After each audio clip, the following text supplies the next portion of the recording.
Friends, இன்னைக்கு வந்து பன்னீர் burger நம்ம எப்படி செய்யலாம் பார்க்கலாம். என்னோட ஸ்டைலில் நான் செஞ்சு காமிக்கிறேன். அதுக்கு 200 கிராம் வந்து பன்னீரை நான் துருவி வச்சிருக்கேன். அதே மாதிரி ஒரு பெரிய சைஸ் உருளைக்கிழங்க நல்லா வேக வச்சுட்டு இதையும் நான் வந்து துருவி தான் எடுத்து வச்சிருக்கேன். இப்போ ஒரு கடாய் வச்சிருக்கேன். இதில் சூடானதுக்கு அப்புறமா 2 ஸ்பூன் அளவுக்கு பட்டர் சேர்த்துக்கலாம். பட்டர் வந்து ஒரு 2 ஸ்பூன் அளவுக்கு சேர்த்துருக்கேன். பட்டர் வந்து மெல்ட் ஆகட்டும். இதுக்கு நம்மளுக்கு என்னென்ன பொருட்கள் தேவைப்படும் அப்படின்னா, ஒரு 4-5 பல் வந்து பூண்டை ஃபைனாக சாப் பண்ணி வச்சுருக்கேன். ஒரு கேப்சிகம் கட் பண்ணி வச்சுருக்கேன். அது மாதிரி 2 பெரிய சைஸ் வெங்காயம் வந்து கட் பண்ணி வச்சுருக்கேன். தக்காளி பாதி அளவுக்கு வந்து சாப் பண்ணி வச்சுருக்கேன். இப்போ எல்லாத்தையும் நம்ம வந்து சார்ட் பண்ணிக்க போகிறோம். ஃபஸ்ட்டு பட்டர் உருகினதும் இது கூட நம்ம கட் பண்ணி வச்ச பூண்டை சேர்த்துக்கலாம். இது கார்லிக் வந்து நல்லா கோல்டன் ப்ரௌன் ஆனதுக்கப்புறமா நம்ம சாப் பண்ணி வச்ச வெங்காயத்தை சேர்த்துக்கலாம். சேர்த்துட்டு நல்லா வதக்கி விட்டுக்கோங்க.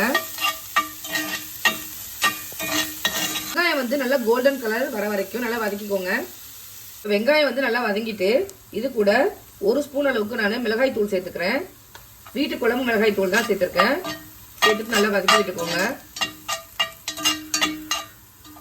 இப்போ நம்ம சேர்த்த மிளகாயோட ராஸ்மெல்லாம் போயிட்டு மிளகாய் தூளோட ராஸ்மெல்லாம் போனதுக்கு அப்புறமா கட் பண்ணி வச்ச தக்காளி சேர்த்துக்கலாம். சேர்த்துட்டு லைட்டாக சாட்டேட் பண்ணிட்டு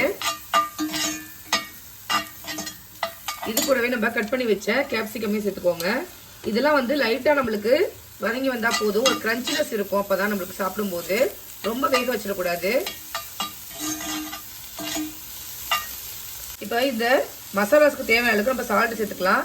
ஆல்ரெடி நான் உருளைக்கிழங்குல உப்பு சேர்த்து தான் வேக வச்சு வச்சுருக்கேன். பன்னீரில் மட்டும்தான் உப்பு இல்லை. ஸோ அதுக்கு தேவையான அளவுக்கு சால்ட் இப்போயே நான் சேர்த்துக்கிறேன். நல்லா வதங்கிடுச்சு.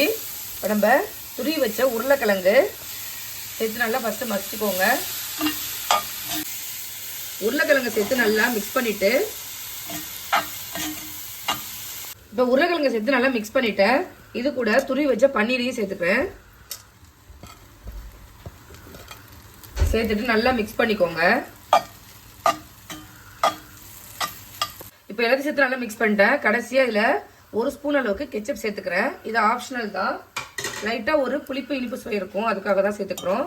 சேர்த்துட்டு நல்லா மிக்ஸ் பண்ணிக்கோ. இப்போ இது நல்லா ஆறுனதுக்கு அப்புறமா நம்ம பேட்டி ரெடி பண்ணிட்டு அதை வந்து ஷாலோ ஃப்ரை பண்ணிட்டு அப்புறம் பர்கர் செய்ய போகிறோம்.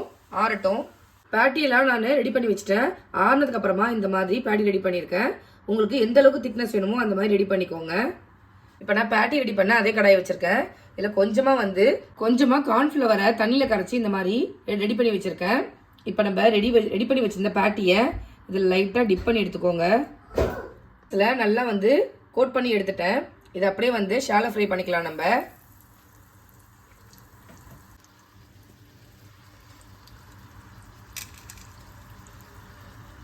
இதே மாதிரி எல்லா பேட்டியும் நம்ம ரெடி பண்ணி பொரிச்சு எடுத்துக்கோங்க. இப்போ பேட்டி எல்லாம் சூப்பராக ரெடி ஆகிட்டு நம்ம ஒரு பிளேட்டுக்கு ட்ரான்ஸ்ஃபர் பண்ணிக்கலாம்.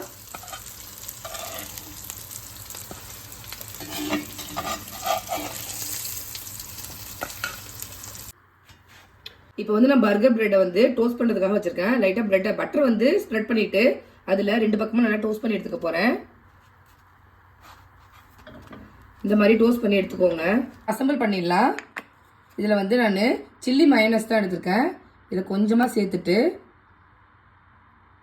நல்லா ஸ்ப்ரெட் பண்ணிக்கோங்க பிரெட்டில்.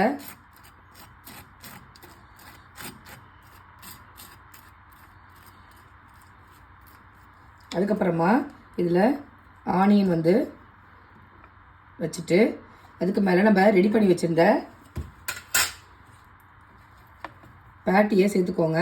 சேர்த்துட்டு கொஞ்சமாக மேலே வந்து லெட்யூஸ் வச்சுட்டு அதுக்கு மேலே கொஞ்சமாக ஆனியன், நீங்கள் வேணும்னா டொமேட்டோ கூட சேர்த்துக்கலாம். அதுக்கு மேலே சீஸ் வச்சுக்கலாம். நான் இன்னைக்கு ஸ்ப்ரெடபிள் சீஸ் தான் எடுத்திருக்கேன்.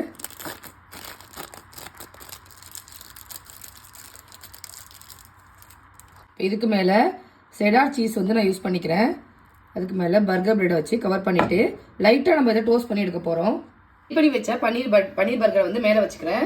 லைட்டாக இந்த சீஸ் வந்து மெல்ட் ஆகிற அளவுக்கு இதை வந்து டோஸ்ட் பண்ணி எடுத்துக்கோங்க.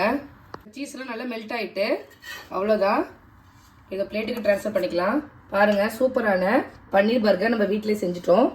நீங்களும் இதே மாதிரி உங்க வீட்டில் செஞ்சு பாருங்க. ஆல்ரெடி வந்து நம்ம வெஜிடபிள் பேட்டி வச்சு பர்கர் எப்படி செய்யறதுன்னு வீடியோ போட்டிருக்கோம், அதையும் செக் பண்ணி பாருங்க வேணும்னா. இன்னைக்கு பன்னீர் வச்சு நம்ம ரெடி பண்ணியிருக்கோம்.